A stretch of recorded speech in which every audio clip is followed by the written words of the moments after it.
ഇപ്പോൾ ഗോൾഡിലോട്ട് നമ്മളിപ്പോൾ എൻ്റർ ചെയ്യാൻ പോകുന്നു. ഇപ്പോൾ പുതിയ ആളുകളായാലും ഇപ്പോൾ ഗോൾഡ് കയറുന്നത് മാത്രമേ ആളുകൾക്ക് അറിയുള്ളൂ.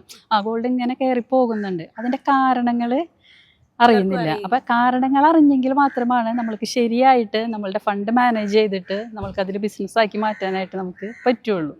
അപ്പോൾ ഏറ്റവും അതായത് വേൾഡ് ഇക്കോണമിയിൽ കുറേ ജിയോ പൊളിറ്റിക്കൽ ടെൻഷൻസ്, അല്ലെങ്കിൽ ഇൻഫ്ലേഷൻ, സെൻട്രൽ ബാങ്ക് ബയ്യിങ്, ഇതൊക്കെ ഒന്നിച്ച് വരുമ്പോഴാണ് നമുക്ക് ഈ ഗോൾഡ് ഇത്രയ്ക്കും ഒരു റാലി വരുന്നത് നമുക്ക്. അപ്പോൾ അതിൽ ഏറ്റവും പ്രധാനപ്പെട്ടതായിട്ട് ഇപ്പോൾ നിൽക്കുന്നതെന്ന് വെച്ചിട്ടുണ്ടെങ്കിൽ സെൻട്രൽ ബാങ്കിൻ്റെ ഹ്യൂജ് ബയ്യിങ് ആണ്.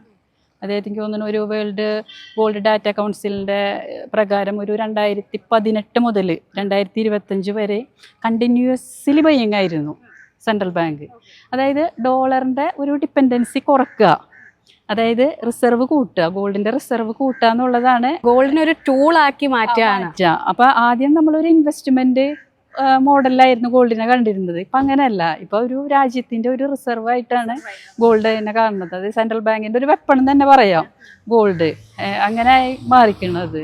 അപ്പോൾ അതുകൊണ്ട് അത് ഒരു വോൾട്ടാലിറ്റി കുറവുള്ളൊരു മെറ്റലാണ് ഗോൾഡ്.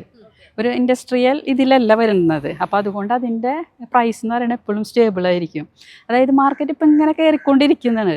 അപ്പോൾ എനിക്ക് തോന്നുന്ന ഒരു സെൻറ്റിമെൻ്റൽ ഗ്രോത്ത് അല്ല ഗോൾഡിൽ നമുക്ക് എപ്പോഴും കാണാൻ കഴിയുക. അതിന് വ്യക്തമായ കാരണങ്ങളുണ്ടെങ്കിൽ മാത്രമേ ഗോൾഡ് കയറുള്ളൂ. അപ്പോൾ നമ്മൾ വിചാരിക്കും ഇത്ര മാർക്കറ്റ് കയറി, മിക്ക ആളുകളും ശ്രദ്ധിക്കുന്ന ഒരു കാര്യമാണ് ഇത്ര മാർക്കറ്റ് കയറി കണ്ടിന്യൂസ് ആയിട്ട്, അപ്പോൾ ഇനി വലിയൊരു ക്രാഷ് ഉണ്ടാവും എന്നുള്ളത്. അതായത് മാർക്കറ്റിൽ ഒരു ഷോർട്ട് ടേം ആയിട്ട് നമ്മൾക്കൊരു സെല്ലിംഗ് പ്രഷർ വരും, ഷോർട്ട് ടേം ആയിട്ട്. പക്ഷെ ഒരു ക്രാഷ് ഉണ്ടാവില്ല ഒരിക്കലും. ഓക്കെ.